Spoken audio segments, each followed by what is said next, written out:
मागच्या दशकेला आपण BA second year optional Marathi निवडक मराठी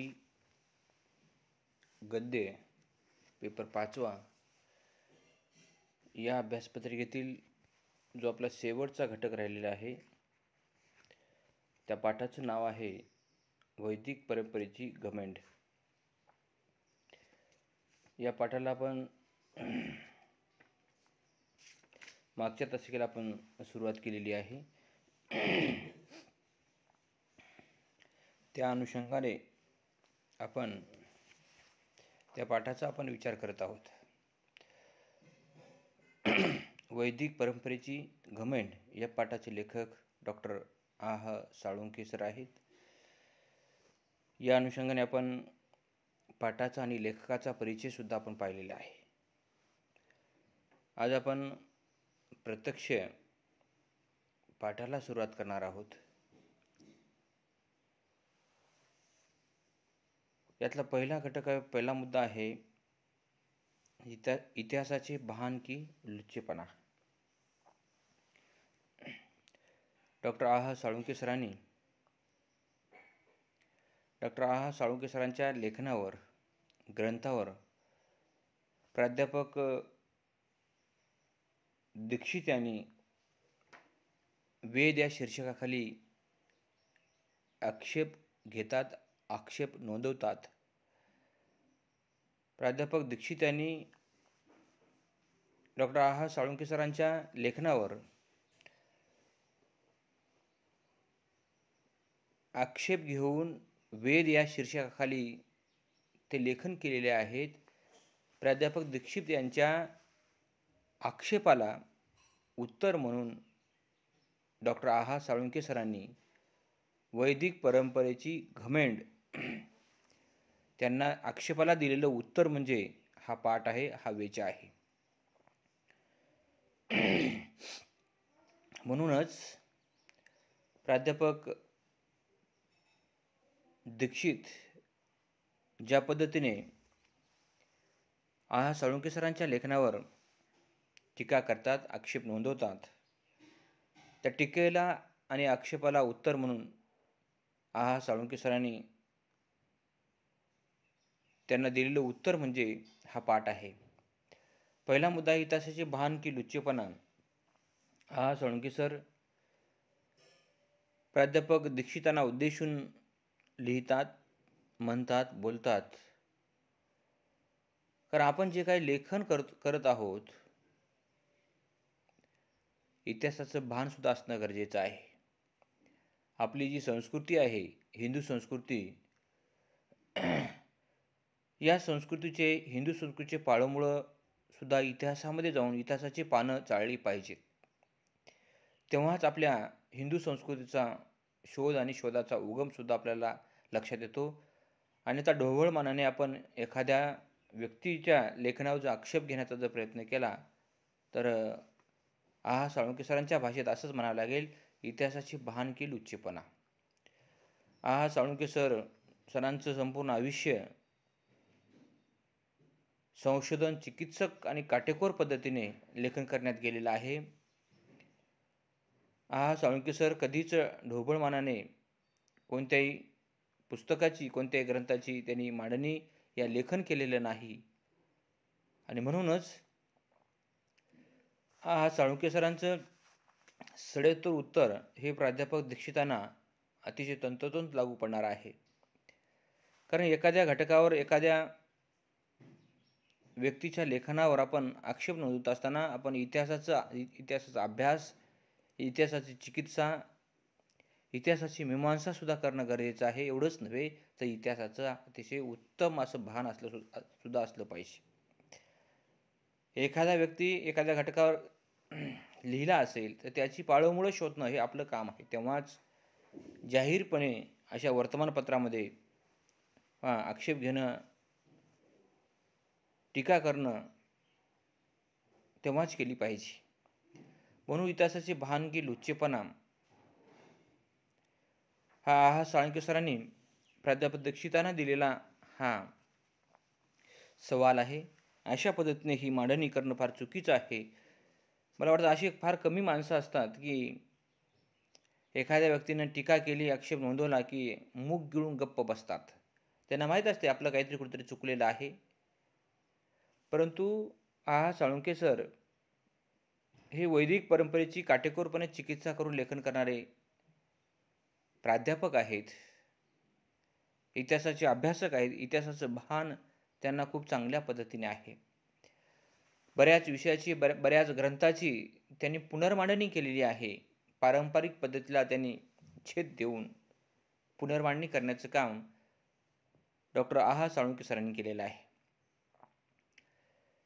त्यामध्ये दुसरा मुद्दा आहे वैदिक आणि अवैदिक संघर्ष प्रवाह. मुलांनो, हा जो प्रवाह आहे वैदिक आणि अवैदिक संघर्षाचा प्रवाह हा वर्षोगिंती अनादी काळापासून चालत आलेला हा प्रवाह आहे. या पाठातले महत्त्वाचे दोनच घटक आहेत मुलांनो, वैदिक आणि अवैदिक संस्कृतीमधला संघर्ष. दोन घटक समजून घेणं गरजेचं आहे. तर वैदिक म्हणजे आपण त्याला वेद म्हणूया. वेद, ऋग्वेद, ऋचा, संस्कृत, जे काही वेदातून निर्माण झालेलं आहे, जे काही वेदातून आलेलं आहे, वेदातून घेतलेलं आहे, याला वैदिक संस्कृती म्हणतात. ऋग्वेद, यजुर्वेद, अथर्ववेद, सामवेद ही सगळी वैदिक संस्कृती आहे. पूर्वीच्या काळी वेद, ऋग्वेद, अथर्ववेद, यजुर्वेद, सामवेद हे जे 4 वेद आहेत, 4 वेद, 6 शास्त्र आणि 18 पुराण, अशा प्रकारची संस्कृती पूर्वीच्या काळी होती. या बाहेर कोणालाही जाता येत नव्हतं. ही जी चौकट आहे, 4 वेद, 6 शास्त्र, 18 पुराण, ही जी संस्कृती आहे ही वैदिक संस्कृती आहे. आणि या संस्कृतीचा अभ्यास फक्त मोजक्याच लोकांना करता येत होता. आणि ही संस्कृती म्हणजे आज जी जसं भारतीय राज्यघटना आहे, इंडियन कॉन्स्टिट्यूशन आहे, पूर्वीच्या काळी हे 4 वेद, 6 शास्त्र आणि 18 पुराण ही एक काय होती? हे एक संविधानच होतं मुलांनो. कारण ही संविधान ही वैदिक संविधान होतं. या वैदिक संविधानाच्या बाहेर कोणालाही जाता येत नव्हतं.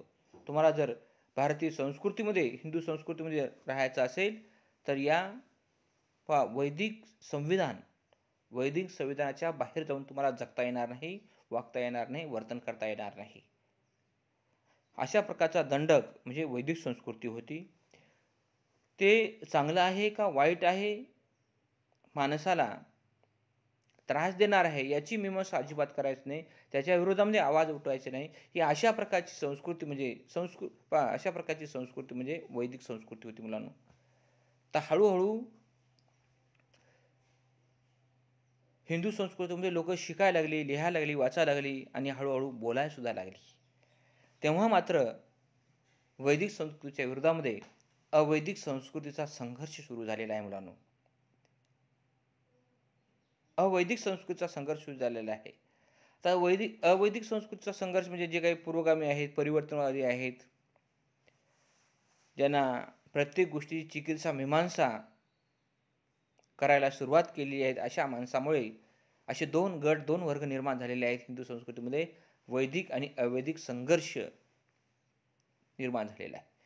आणि या वैदिक संस्कृतीच्या विरोधामध्येच अवैदिक संस्कृतीचा संघर्ष अनेक माणसाला भोगावा लागला. त्यामध्ये छत्रपती शाहू महाराज आहेत, संत तुकाराम आहेत. अशा लोकांना अनेक हे सगळा वेदोक्त प्रकरण आपल्याला सर्वांना ज्ञात आहे.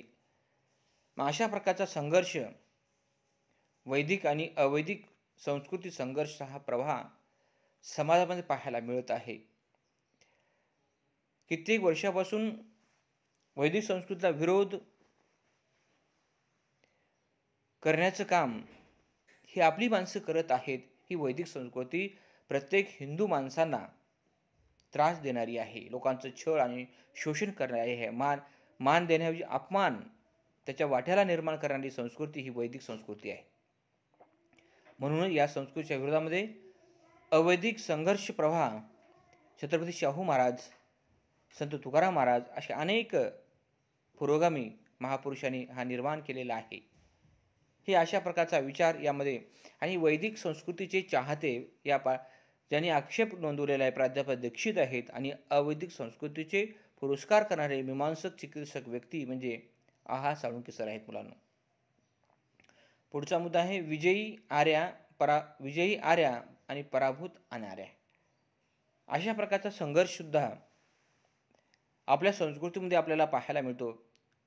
आर्य अनार्य, द्रविडी अद्रविडी अशा प्रकारचा संघर्ष आपल्या संस्कृतीमध्ये पुन्हा पुन्हा आपल्याला पाहायला मिळालेला आहे. त्याचीच पाळंमुळं अशा प्रकारच्या वैदिक संस्कृतीमध्ये सुद्धा पाहायला मिळतात आणि त्याचा विचार या पाठाच्या अनुषंगाने करणं गरजेचं आहे. आता अनार्या आणि आर्या, विजयी आर्या आणि पराभूत अनार्या ह्या ज्या संकल्पना थोड्याशा किचकट आहेत मुलांना. आपण या कधी ऐकलेल्या नाहीत आणि या कधी समजून घेण्याचा सुद्धा प्रयत्न केलेला नाही. तर ही काम आपलं नाहीच. कारण ज्या माणसांना संस्कृतचा अभ्यास आहे, संस्कृत विषय वाचता येतो, लिहिता येतो आणि यामध्येच वेदांची निर्मिती यांनीच केलेली आहे. संत तुकाराम महाराज एका अभंगामध्ये म्हणतात, वेदाचा अर्थ आम्हाशीच ठावा. म्हणजे वेद अभ्यासने, वेदाचा अभ्यास करणे, वेद समजून घेणे हे एऱ्या गबाळ्याचं कोणाचंच काम नाही. हे बहुजनांचं काम नाही. विशिष्ट अशा मोजक्याच लोकांचं काम आहे. अशी वेळोवेळी सांगण्याचं काम वैदिक संस्कृतीच्या लोकांनी केलेलं आहे. म्हणून अशा प्रकारचा संघर्ष हा विकोबाला आणि टोकाला गेलेला आहे. त्याचे 2 तुकडे सुद्धा पडलेले आहेत मुलांनो. वैदिक संस्कृतीच्या विरोधामध्ये वैदिक संस्कृती किती चुकीची आहे. माणसाला माणूसपण न देणारी संस्कृती म्हणजे कोणती? वैदिक संस्कृती आहे. आणि माणसाला माणूसपण देणारी संस्कृती म्हणजे अवैदिक संस्कृती आहे. आपण पुढचा मुद्दा पाहूया. पहा, अनार्या आणि आर्या संघर्ष. तर आर्य कुठून आलेले आहेत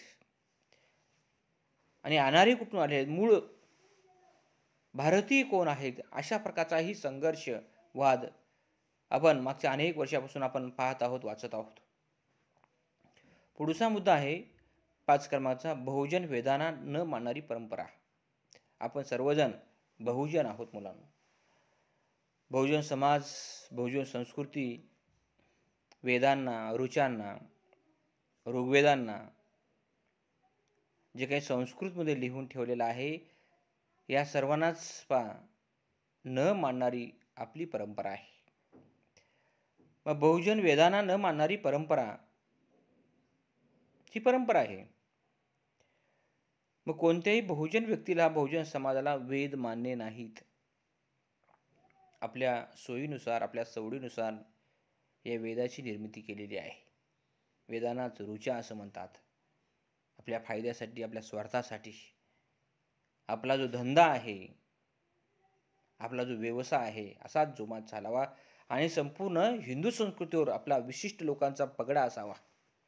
आम्ही जे सांगतो तेच खरं, आम्ही जे बोलतो तेच पूर्व दिशा आणि आम्ही या संस्कृतीचे कोणतरी मालक आहोत, अशा प्रकारचा एक प्रोपोगंडा निर्माण करण्याचं काम या वैदिक संस्कृतीने केलेलं आहे. एखादा विधी करायचा असेल तर ज्यांना वेदांचा अभ्यास आहे, ज्याला वेद बोलता येतात, मंत्र म्हणता येतात, याच लोकांना बोललं पाहिजे. एखादं शुभ कार्य त्यांनाच बोललं पाहिजे, उद्घाटन त्यांनाच बोललं वगैरे. अशा प्रकारची परंपरा ही खंडित निर्माण करण्याचं काम बहुजनांनी निर्माण केलेलं आहे. म्हणून बहुजन वेदांना न मानणारी परंपरा आहे. आता कोणत्याही बहुजन समाज या संस्कृतीला कोणीही मानायला तयार नाही. कारण बहुजन समाजाने वैदिक संस्कृतीची पूर्णपणे चिकित्सा केली, मीमांसा केली आणि चिरफाड सुद्धा केलेली आहे. हे सगळं चुकीचं आहे. हे सगळं टाकावं आहे. आणि अशा प्रकारची मीमांसा आता लोक करायला लागलेली आहेत मुलांनो.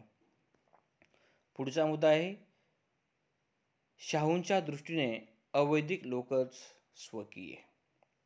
छत्रपती शाहू महाराजांनाच वेदोक्त प्रकरणाचा धक्का, वेदोक्त प्रकरणाचा त्रास छत्रपती शाहू महाराजांना सुद्धा त्रास सहन करावा लागलेला आहे. म्हणून राजश्री शाहू महाराज म्हणतात, शाहूंच्या दृष्टीनेच अवैदिक लोकच स्वकीय, जे वैदिक संस्कृतीच्या विरोधामध्ये आहेत, ज्यांना वैदिक संस्कृती आवडत नाही, ज्यांना वैदिक संस्कृती आपलीशी वाटत नाही, पहा ते माणसं अवैदिक आणि तीच माणसं आपली आहेत. शाहूच्या दृष्टीने अवैदिक लोक स्वकीय, हीच माणसं मूळ भारतीय माणसं आहेत. हीच भारतीयांची मूळ संस्कृती आहे. लोक आपल्या संस्कृतीच्या मुळाशी जात नाहीत, आपल्या संस्कृतीची पाळंमुळं शोधत नाहीत, आपल्या संस्कृतीचा तळ कोणीही ढवळून पाहत नाही, तपासून पाहत नाही. म्हणूनच परंपरेने आलेला विचार, परंपरेने आलेली संस्कृती पुढे घेऊन जाण्याचं काम, संक्रमित करण्याचं काम हिंदू संस्कृती करत आहे. परंतु हिंदू संस्कृती कधी निर्माण झाली, या संस्कृतीचा उदय कधी झालेला आहे, त्याचा शोध कोणीही घेत नाहीत. सध्या चिकित्सक, मीमांसक लोकांची संस्कृती वाढताना दिसत नाही. म्हणून शाहूंच्या दृष्टीने अवैदिक लोकच स्वकीय हा विचार फार महत्त्वाचा आहे. पुढचा मुद्दा आहे अवैदिकांना वेदांचा नकार. जे अवैदिक लोक आहेत म्हणजे बहुजन, सर्व परिवर्तन आणि पुरोगामी चळवळीमध्ये ज्या काही चळवळी आहेत, फुले शाहू आंबेडकरांची जी काही चळवळ आहे ती अवैदिकांची चळवळ आहे. मुलांनो, या माणसानं पूर्ण आयुष्य वैदिक चळवळीच्या विरोधामध्ये म्हणजेच अवैदिक चळवळीचा पुरस्कार करत या चळवळी पुढे घेऊन जाण्याचं काम, गतिमान करण्याचं काम या लोकांनी केलेलं आहे. म्हणून अवैदिकांचा वेदांचा नकार, अवैदिकांना वेदांचा नकार. छत्रपती शाहू महाराज, संत तुकाराम महाराज,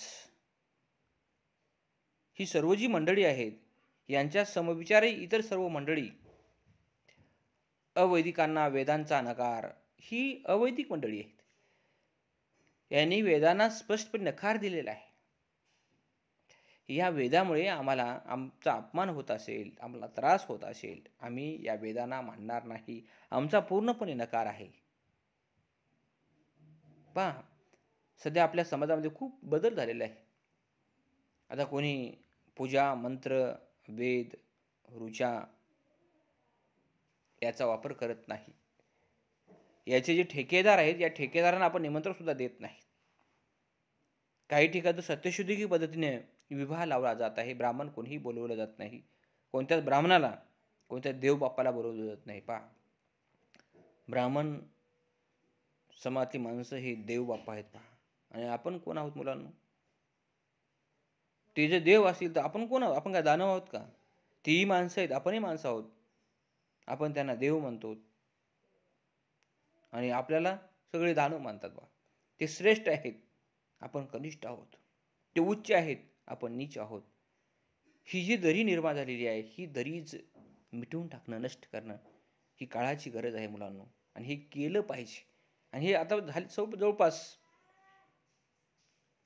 वैदिक संस्कृती आता जवळपास नाहीशी झालेली आहे मुलांनो, नाहीशी झालेली आहे.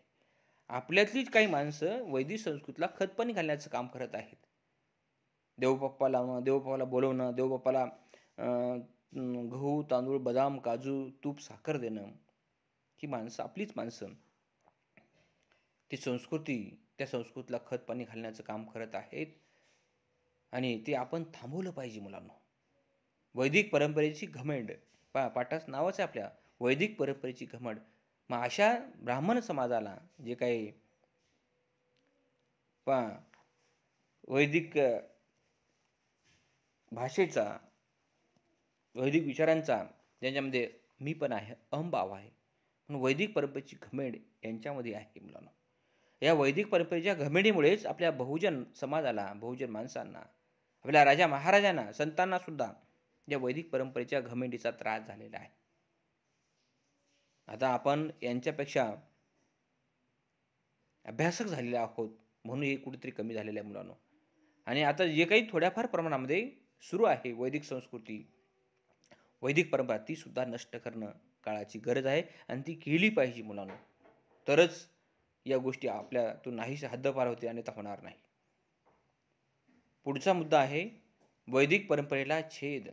पहा, जी काही वैदिक परंपरा आहे, मी आता जे सांगितलेलं आहे, मंत्र, उपचार, पूजा अर्चा, जप, तप, ब्राह्मण लावणं, अभिषेक करणं, विधिवत पूजा करणे, होम करणे, हवन करणे, या वैदिक परंपरा या पूर्णपणे नाहीच्या नष्ट केल्या पाहिजेत मुलांना.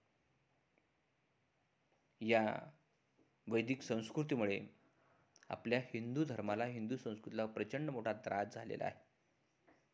सध्या आपल्याला होत नाही, आपण ते सहनही करणार नाही आणि करत सुद्धा नाही, पण पूर्वीच्या काळातल्या लोकांनी खूप त्रास सहन केलेला आहे मुलांना. मुठभर लोकच संपूर्ण बहुजनावर राज्य करत होते. म्हणून वैदिक परंपरेला छेद देणं ही काळाची गरज आहे. आणि हा महत्त्वाचा विचार वैदिक परंपरेची घमेंड या पाठामध्ये डॉक्टर आहा साळुंखे सर मांडतात. पुढचा मुद्दा आहे शाहू महाराजांची वेदोक्त चळवळ ही सर्वांनाच ज्ञात आहे मुलांनो. जे जे इतिहासाचे अभ्यासक आहे, ज्यांचा विषय इतिहास आहे, या सर्वांनाच माहीत आहे. खूप मोठं प्रकरण आहे वेदोक्त प्रकरण, वेदोक्त चळवळ. शाहू महाराजांना खूप त्रास झालेला आहे. छत्रपती शाहू महाराजांना सुद्धा, राजा असताना सुद्धा त्यांना कुठेच पूजा करता येत नव्हती, पूजेचा अधिकार नव्हता, मान मिळत नव्हता, सन्मान मिळत नव्हता. पहिला मान सन्मान पूर्ण ब्राह्मण समाजाला होता, ब्राह्मण लोकांना होता. आणि म्हणून हळूहळू छत्रपती राजश्री शाहू महाराजांनी ही चळवळ सुरू केलेली आहे. तेव्हापासूनची ही चळवळ आज तागायत सुद्धा आपण ती चळवळ पाहतो, त्या चळवळीचे आपण भागीदार आहोत. म्हणूनच या ज्या चळवळी आहेत, या अन्यायाच्या, एखादी गोष्ट आपल्यावर अन्याय आणि अत्याचार होत असेल एखाद्या गोष्टीचा, तर त्यावर आवाज उठवणं म्हणजे चळवळी आहेत मुलांनो. त्या चळवळीच्या विरोधामध्ये काम निश्चितपणे केलं पाहिजे. पुढचा मुद्दा आहे बहुजनांना वेदांचा नामक त्रास. मी आता सांगितलं, बहुजनांना वेदांचा नामक त्रास. बहुजन समाज रोटीसाठी, भाकरीसाठी, घर, अन्न, वस्त्र, निवारासाठी, मूलभूत प्रश्नासाठी झगडणारा, झुंजणारा, लढणारा हा समाज, लढवय समाज. आणि यांना वेद, ऋचा, मंत्र, ऋग्वेद, सामवेद, वेद, पुराण, शास्त्र यांची काय गरज सांग. ज्यांची पोटं भरलेली आहे, ज्यांचे प्रश्न, प्राथमिक प्रश्न सुटलेले आहेत, ही माणसंच वेद वेद वेद आपली वैदिक संस्कृती, आपली वैदिक संस्कृती आहे. परंतु जी माणसं वैदिक संस्कृतीचा झेंडा मिरवतात, त्यांना सुद्धा माहीत नाही आपली भारतीयांची मूळ संस्कृती कोणती आहे आणि कुठून आलेली आहे.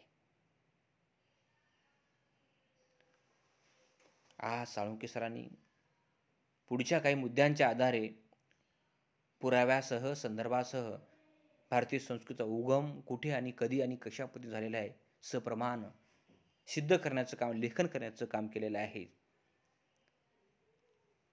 वैदिक परंपरेची पाळंमुळं पूर्णपणे उखडून काढण्याचं काम साळुंखे सरांनी केलेलं आहे. म्हणूनच त्यावर आक्षेप नोंदवण्याचं काम प्राध्यापक दीक्षित करतात आणि त्यालाही सप्रमाण सडेतोड उत्तर देण्याचं काम साळुंखे सरांनी वैदिक परंपरेची घमंड या पाठाच्या माध्यमातून त्यांनी केलेली आहे.